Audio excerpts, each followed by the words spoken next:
Johnson and Catherine were husband and wife. They had twin sons named Charles and Arthur. Even though they were twins, their faces looked completely different. Not just their faces, but their thoughts and habits were also very different. One Sunday morning, Johnson woke up early and saw that Charles was also awake and sitting outside on the couch, studying. "Charles, why are you up so early in the morning to study?" Johnson asked. "Dad, I have English class test tomorrow, and I also have to submit my mathematics project to Mom in 2 days.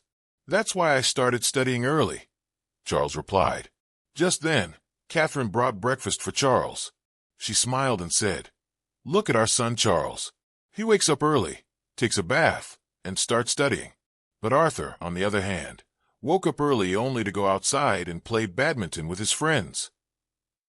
At that moment, Arthur came inside and said, "Mom, quickly give me breakfast. I got hungry while playing badminton." "You are all sweaty, Arthur. First, take a bath. Then I will give you breakfast," Catherine said firmly. "Oh, Mom, even on my day off, you don't let me rest in peace. I get only one holiday in a week, and even then, you make me take a bath in the morning and sit down to study. I have the whole day to study." Arthur complained. Johnson looked at him and said, "Arthur, you have a test tomorrow. You should prepare for it first, just like Charles is doing." "Dad, I will study too. I still have the whole day for that," Arthur said casually. Those who don't do their work on time always regret it later. Whether it's work, eating, or playing, everything should be done on time. Only then can you succeed in life. Learn to manage time properly, like Charles does, Johnson advised. "I have to go out for some important work. I will come back in the evening and ask both of you questions from your English syllabus." Saying this, Johnson left. After some time, Charles finished studying English and started working on his mathematics project. Meanwhile, Arthur started watching TV instead of studying.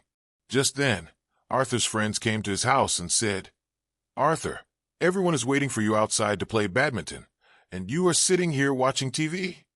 Arthur quickly called his mother. "Mom, I am going out to play with my friends." Catherine frowned. "If you go to play now, when will you study? If you don't study, your marks will go down." "Mom, I will study in the evening. The test is tomorrow, not today. And as for marks, it's all about luck," Arthur replied carelessly and ran outside to play with his friends. In the evening, when Johnson came back home, he saw that Charles had completed and decorated his mathematics project. "Dad, my preparation for the English's test is also complete," Charles said proudly. Catherine looked around and said, "Where's Arthur?" Just then, Arthur walked into the house, holding a badminton racket. "You have been playing since morning. Looking at you, it seems like you haven't taken a bath or studied at all," Johnson said. "Oh, Dad, you started talking about studies as soon as you got home. It's still evening.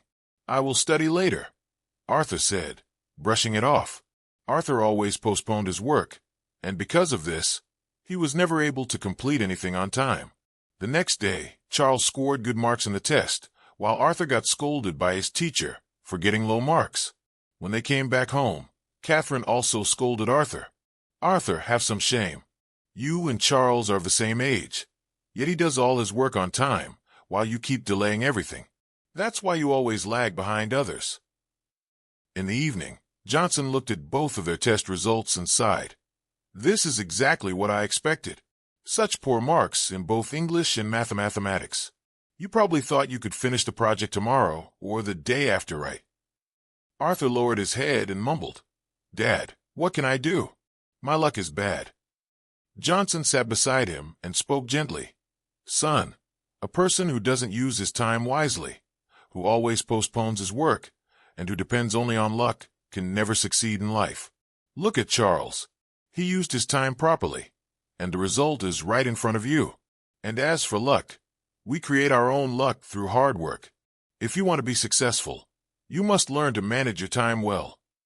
Johnson patted Arthur's shoulder and said, "I have high expectations from you, son. I hope you understand what I am trying to teach you. If you use your time wisely, you will make me proud just like Charles." Arthur nodded and said, "You're right, Dad. I understand now. From today onwards, I will manage my time properly so that you can be proud of me too.